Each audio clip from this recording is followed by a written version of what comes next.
Hello there, my name is Tate, and I'm the astrologer here at Whole Touch Natural Wellness and Spa.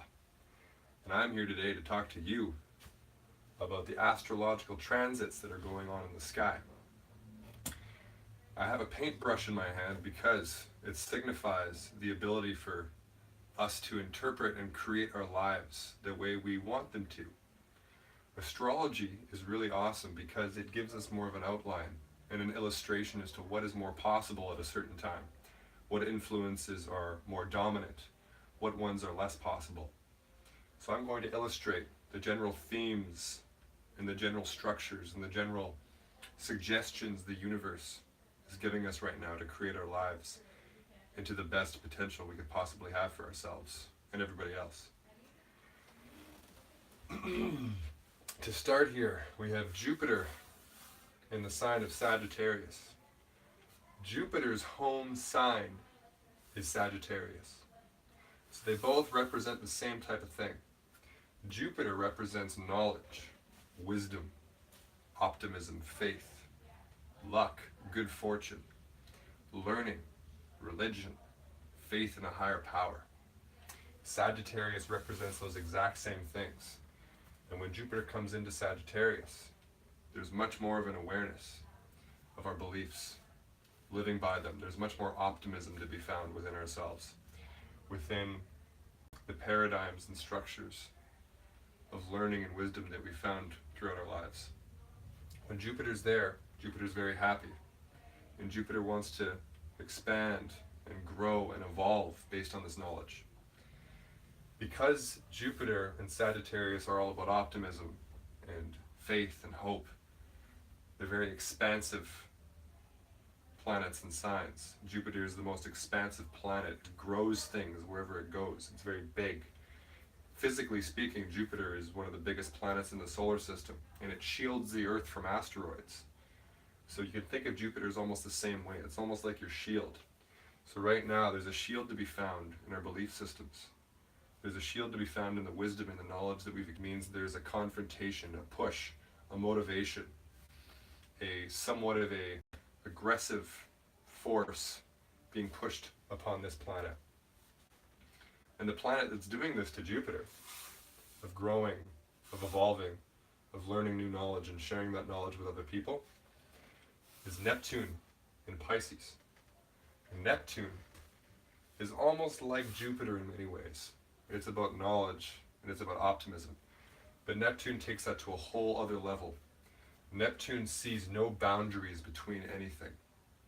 Neptune sees all of life as one being, as one creation, as all life in the universe is interconnected like string theory. Neptune is the planet that enables us to experience that oneness with other people when we're feeling complete empathy for another person. And we almost feel like this person is us, that we are that person and their pain is our pain. That's a Neptune experience, and almost getting lost in that person or getting lost in that experience. Watching a movie that takes you out of reality and makes you see a whole other world that's possible for yourself and for the world at large. That's what Neptune's all about. It's about opening and dissolving the boundaries, dissolving the limitations we've set. So when Neptune is squaring, confronting, being aggressive, pushing Jupiter, which is our knowledge, more of a down-to-earth sense of knowledge, more of like a religious type of knowledge, whereas this is much more metaphysical and outside the ordinary. There is a push to somewhat dissolve some of our beliefs. There's a push to somewhat see another side of life, add on to our knowledge. Jupiter wants to keep expanding and growing its knowledge when it's in its own sign. And Neptune is in its home sign as well too, of Pisces. Pisces is about the same things. It's about empathy. It's about universal understanding. It's about oneness.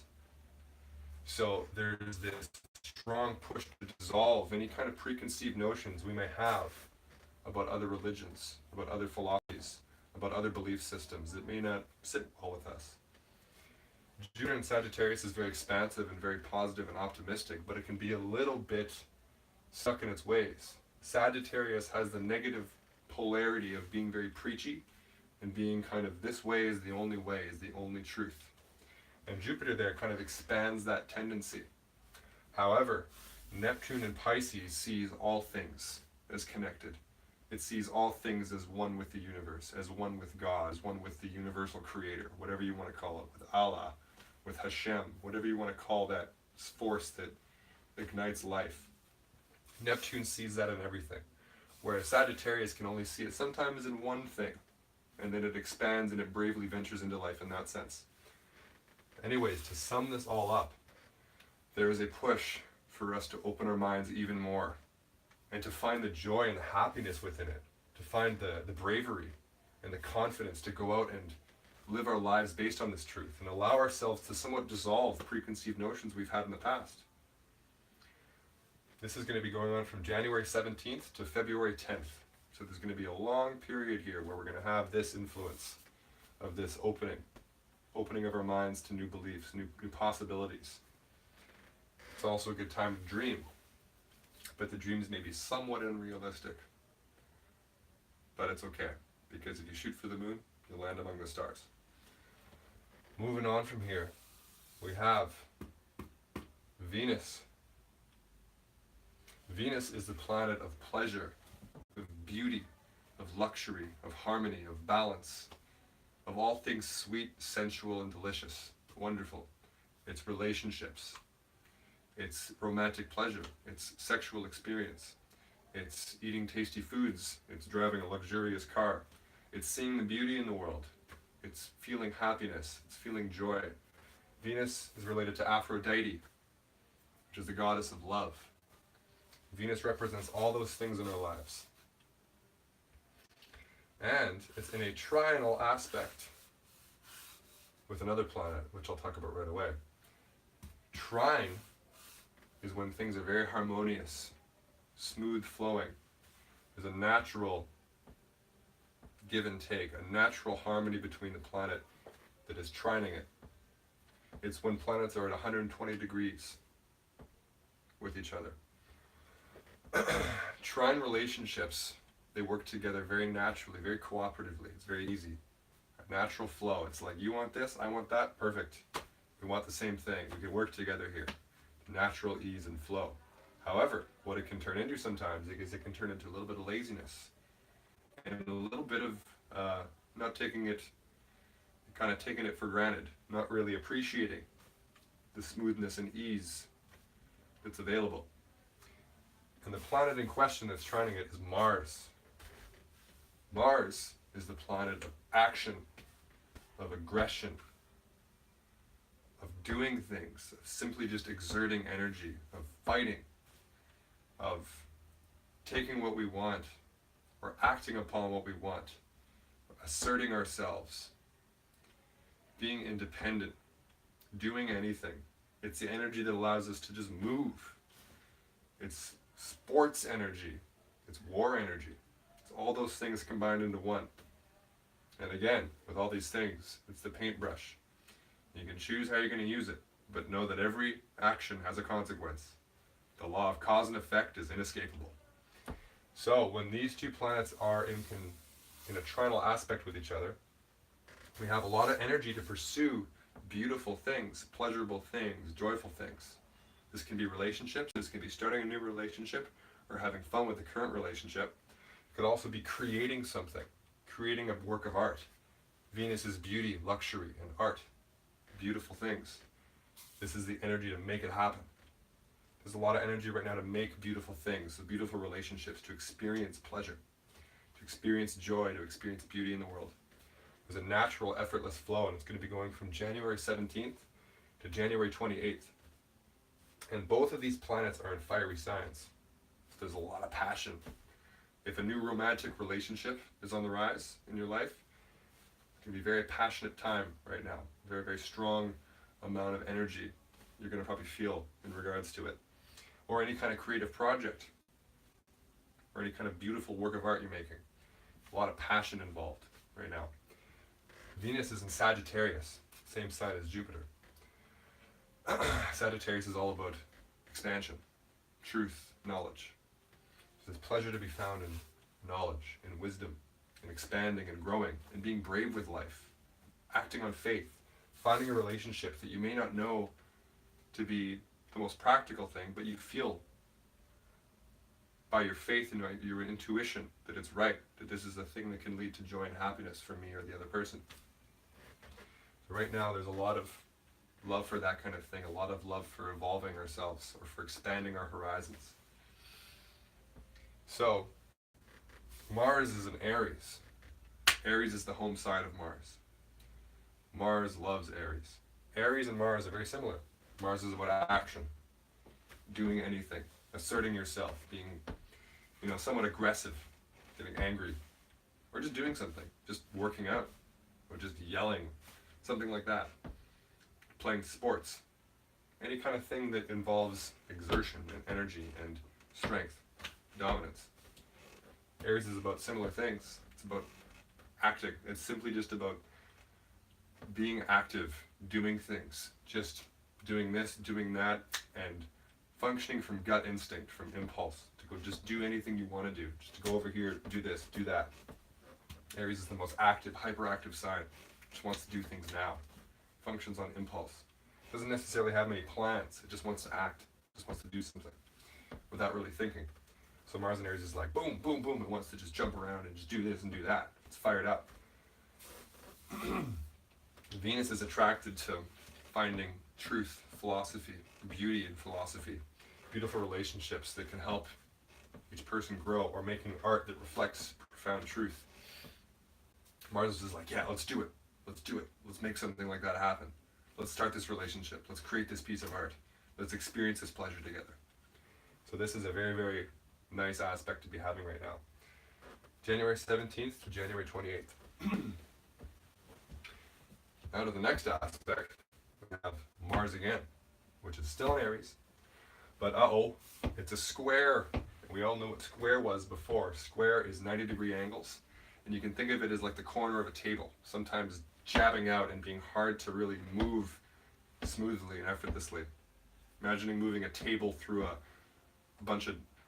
doorway with a bunch of other doors in the way and trying to get it through like that. That's what a square aspect's like, and kind of agitate each other, and they can kind of confront each other, and they may inspire each planet to be more energized, to kind of prove itself in a way. It's kind of a confrontational one. It's like, yeah, is that what you want to do? Well, I want to do this. How are we going to figure this out? So, and this is not the best combination right now. In fact, it can be very bad if you make it that way. It's in a square aspect with Saturn. So, what does this mean?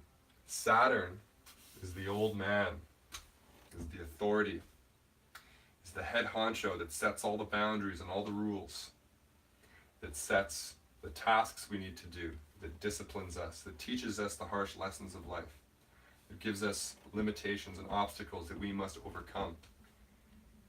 Saturn is the planet that creates separation and boundaries and distinctions and categories of life.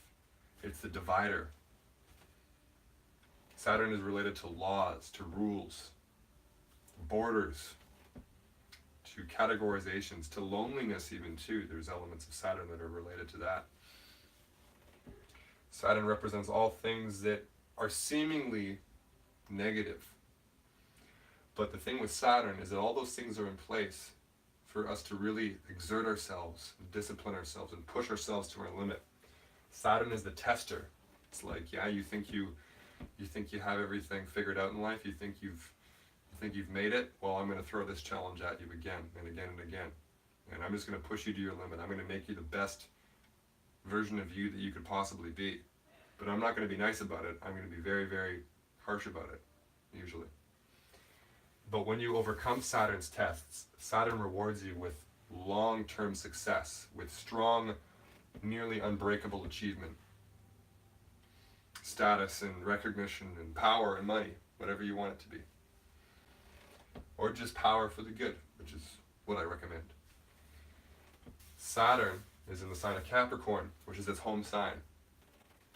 Saturn in Capricorn wants to create structures and boundaries and systems and pillars and laws and rules for whatever endeavor you are taking in your life. Mars is Aries' ruling planet.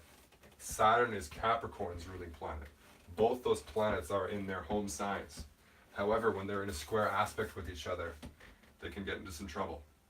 So since Mars rules energy and action and aggression, and this is boundaries, rules, regulations, and the square aspect is confronting, there may be a tendency right now to want to confront and attack and fight against rules and boundaries.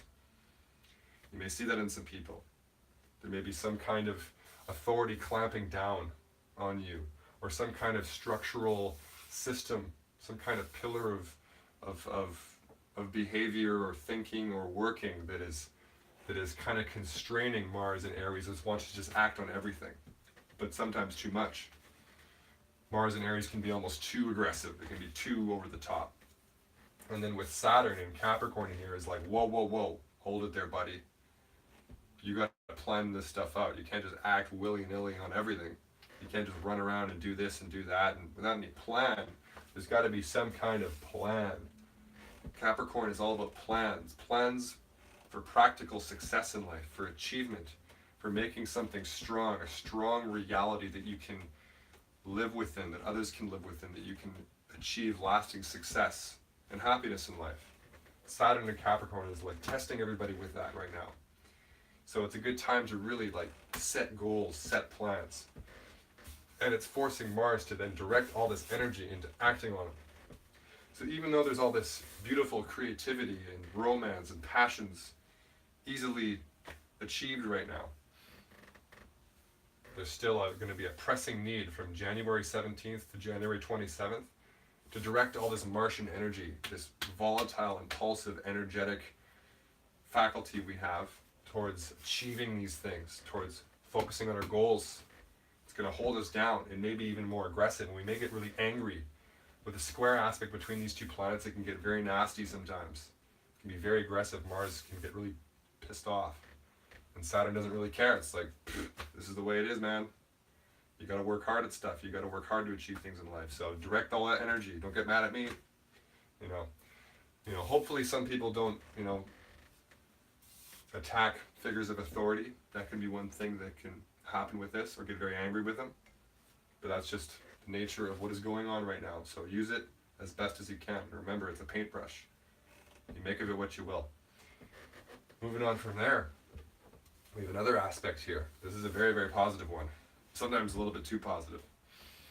We have Venus again, planet of luxury, beauty, harmony, happiness, love, romance, pleasure.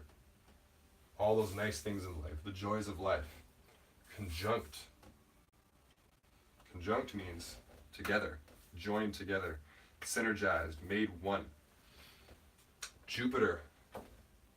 And Jupiter is knowledge, is expansion, is faith, is optimism, is hopes and dreams, living by a code of ethics, of honor, learning, of wisdom. When these join together here, the things of Venus are expanded upon. The love of pleasure and of beauty and of luxury and relationships and all the things that come with it is expanded, is given a massive boost, is blown up, and there's a hopefulness to it. There's a beautiful, wonderful optimism to be found in the joyful experiences in life, in the relationships we have, in the art that we create, in the projects we take part in, and in any kind of creative endeavor of all kinds. There's just an expansion of it, a growing creativity. But it can almost be too much sometimes. It can be way too much. It can be an over-the-top expression of love for somebody. It may even be, it could be an over-the-top, like way too overboard or way too gaudy piece of art. It's just like too many colors everywhere or something like that. Or buying, a Lamborghini when you're broke, something like that. It can be a little bit too larger than life. And then with the square aspect from Neptune, it can be a little bit even hallucinatory. It can be a little bit not connected to reality. But with this here, with Saturn squaring Mars, with the rule setter, the authoritative figure, pinning down our action, which is initially, this planet is the one that does all the things, that acts upon all the things. This is just more of the imagination and the hope and the energy we feel. This is just the experience of pleasure. But Mars is the one that goes out and does everything. So right now, all of these things are being pinned down more or less by Saturn, which is like, make this something that can make your life more successful, more happy, more fruitful. Direct all this energy into your plan for life. How are you going to achieve something with all this, with all these dreams and these visions and these desires for great relationships, for great pleasure, for great creative works of art? So we can start to see the picture here of what's emerging. And again, this is just my interpretation of it. I am simply one person, one perspective out of billions of perspectives. So make of these what you will. Moving on from here, we have Mercury. Mercury has a little hat on, and I like to call him the messenger boy. He's the extra, read all about it planet. He is the planet that communicates everything, that communicates anything you can probably communicate in life. Mercury is the way that we articulate things, the way that we speak. What I'm doing right now is my Mercury.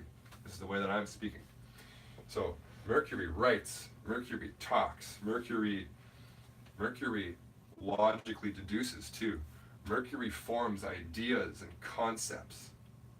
Mercury forms all kinds of plans and ways of doing things and articulates them and writes them. Mercury is the poet. Mercury is the information store, I guess, or articulator. There's all kinds of ways Mercury can manifest, but think of Mercury as the messenger boy. It's extra, read all about it. What do we have to say? Well, we have a conjunction aspect again. Conjunction is synergy.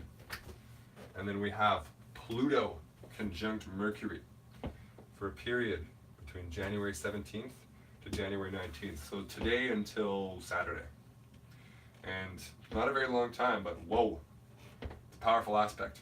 Mercury is communication, conjunction is synergy, and what is it conjunct? Pluto. And what is Pluto? Pluto is the planet of massive, extreme transformation, of nuclear power, of things of the underworld being brought up to the surface to be seen, of life-changing, world-changing events. Pluto is related to plutonium, which is the nuclear bomb chemical, I'm pretty sure. Pluto represents all those things that are so powerful that they're almost dangerous.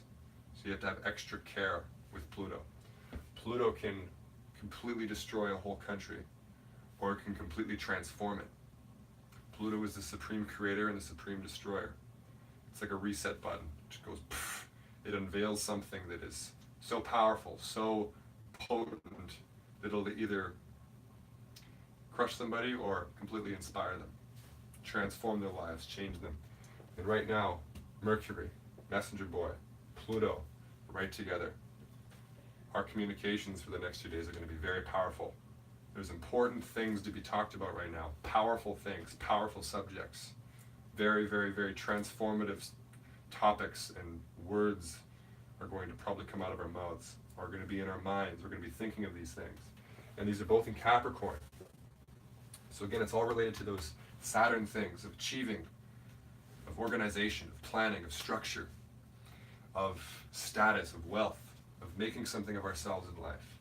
So there's powerful subjects and themes and discussions about how we can manifest these practical dreams and achieve those ambitions.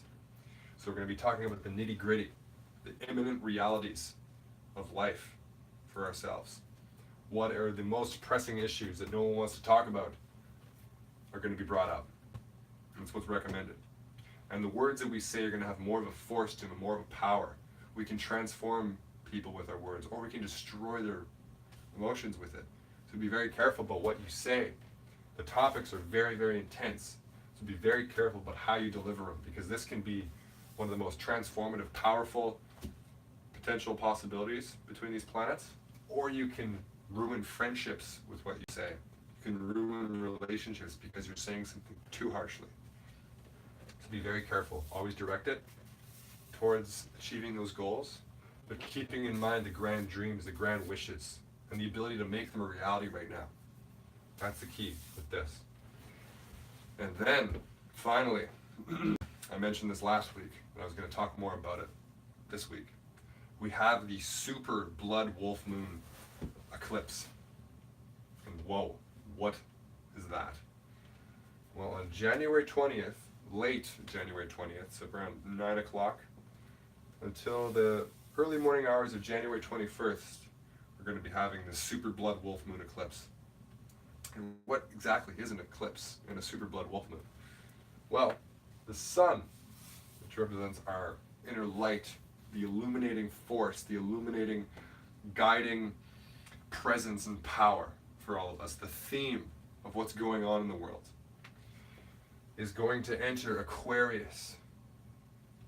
And Aquarius is about revolution and change, breaking down old structures, or making a new one that's better than the old ones. It's being rebellious. It's about being nonconformist. It's about being different from the mainstream. And Sun in Aquarius is conjunct the south node of the moon, Ketu. Ketu represents the area of life, the past mastery, the skills, the innate skills that we have available to us, but also the tendencies that we need to let go of a little bit. There's a rock of strength found in Ketu, and it's in Capricorn right now. And it's very, very close to the sun, which just moves into Aquarius. So it's right near the end of Capricorn. And the sun is moving just into Aquarius, just in the beginning there.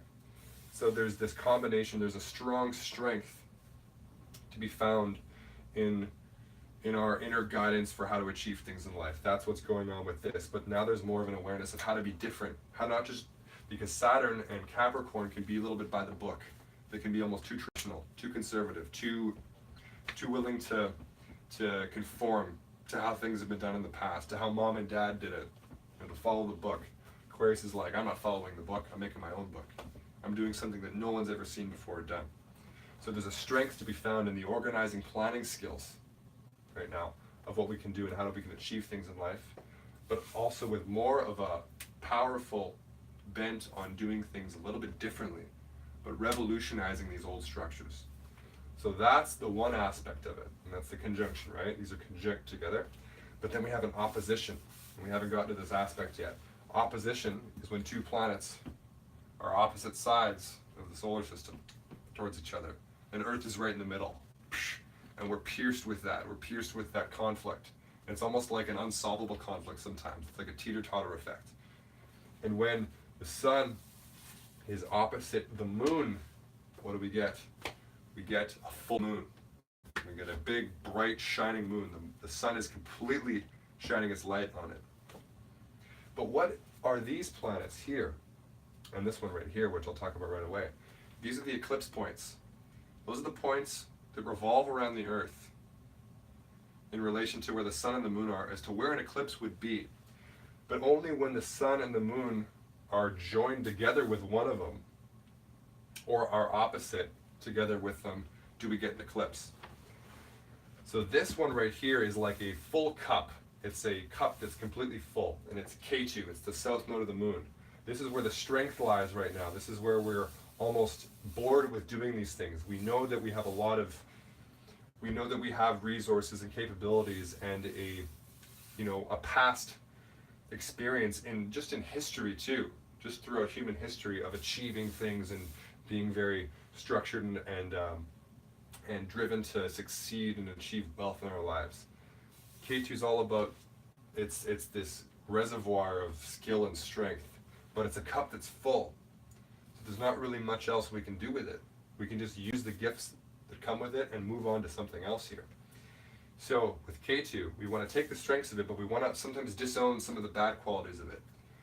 The bad qualities of Capricorn is that it can be very, very ruthless. It cannot care about the feelings of others. It's so driven for success, power, and status that it doesn't care about the people it steps on or the friendships that it ruins. This is not every Capricorn. I'm saying one potential negative possibility. This is a paintbrush we're talking about here. You can make of this what you will.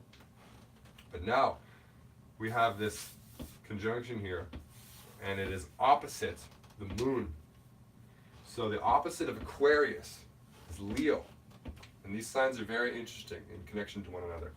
The moon represents our emotions. It represents our inner world, our feelings, our mind, the thoughts and the feelings that arise within us. The moon is the aquarium that we exist within, that we perceive life from. Whenever we're walking about throughout life, we're always in our moon.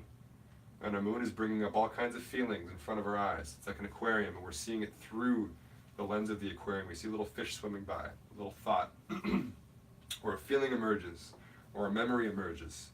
It's what we need. It's what we need to feel good. The moon represents the caring, nurturing side of ourselves. It represents what we need to feel all right. The moon is the mother, the sun is the father. Father is the direction. Mother is the care and the nurturance.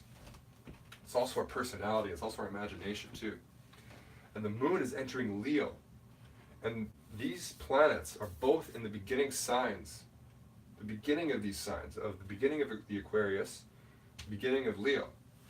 The sun is just shining this awareness on, yes, the structures and the achievements and the status that we can have in our lives, but how to put a little twist on them and how to change the world with them, rather than just being about money and power and glory and status. How we can change the world, how we can use this for the good of all humanity, how we can be different from everybody else. Think Apple or Steve Jobs. It's very Aquarius themes with that, doing things differently, and they change the world. So, and then Leo.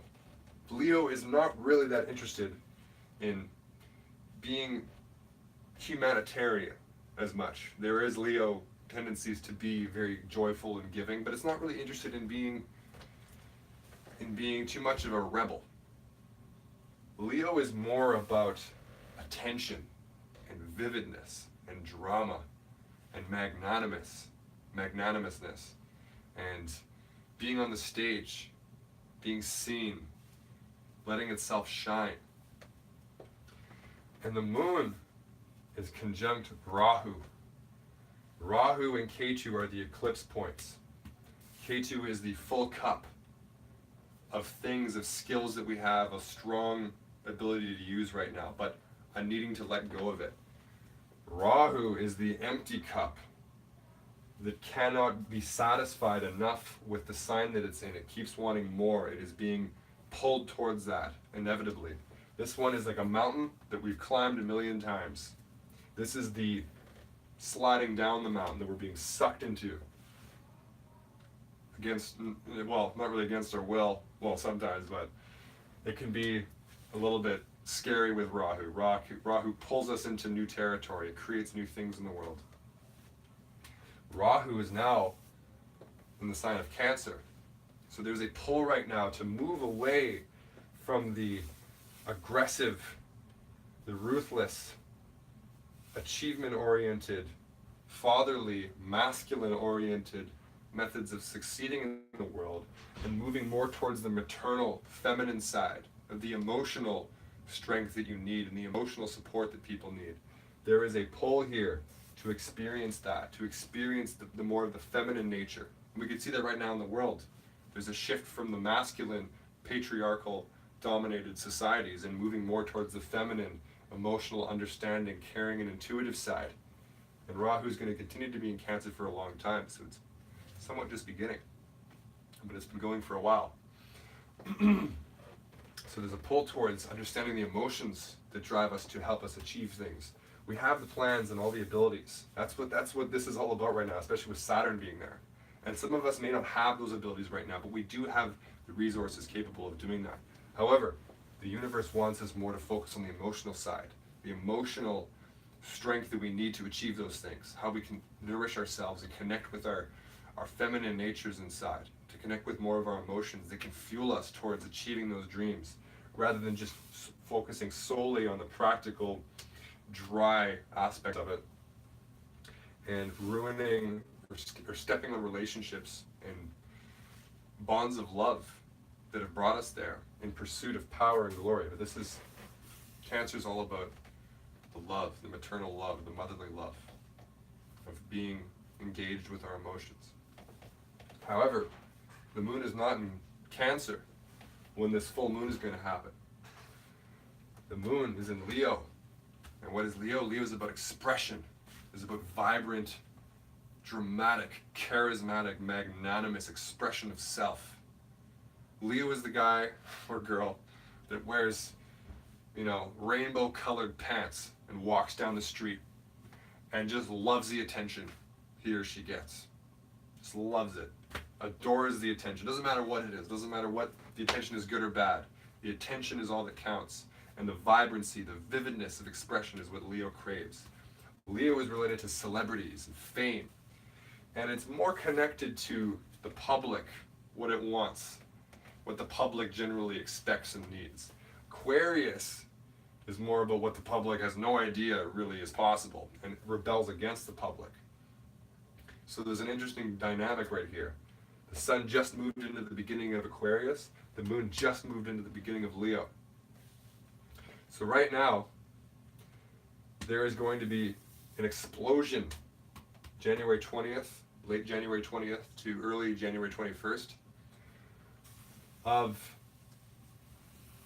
the emergence of our true, most vivid, most honest, most dramatic, and most fearless expressions of ourselves, of a self-confident eruption of who we truly are, shown unabashedly and completely shamelessly to the world around us or to the people around us. There's going to be a push, an emotional surge. When the moon is full, the emotions are so intense.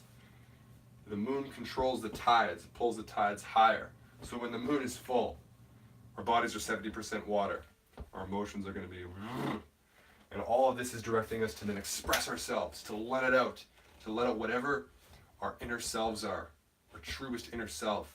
And again, the sun is the father, is the authority, is the directing power, is the illumination. It wants to break new ground. It wants to do things differently. It wants to do things in an unconventional, rebellious way.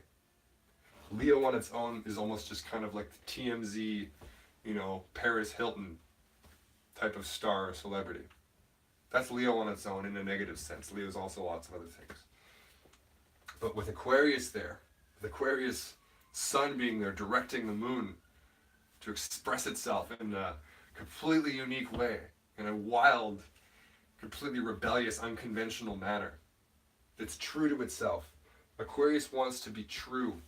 It wants to be real, and it wants to evolve the world.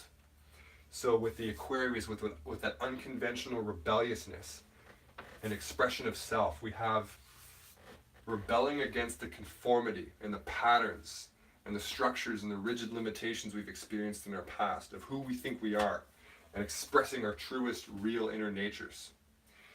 But again, remembering that we have to be emotionally aware of the effect on other people, moving away from the dominant, masculine, patriarchal, cold, ruthless, achievement-oriented society, moving more towards the motherly, sensitive, emotional, caring, and understanding side, and expressing our truest selves from that power. January 20th to January 21st, we're going to be feeling that, and that's what it's going to be all about. So,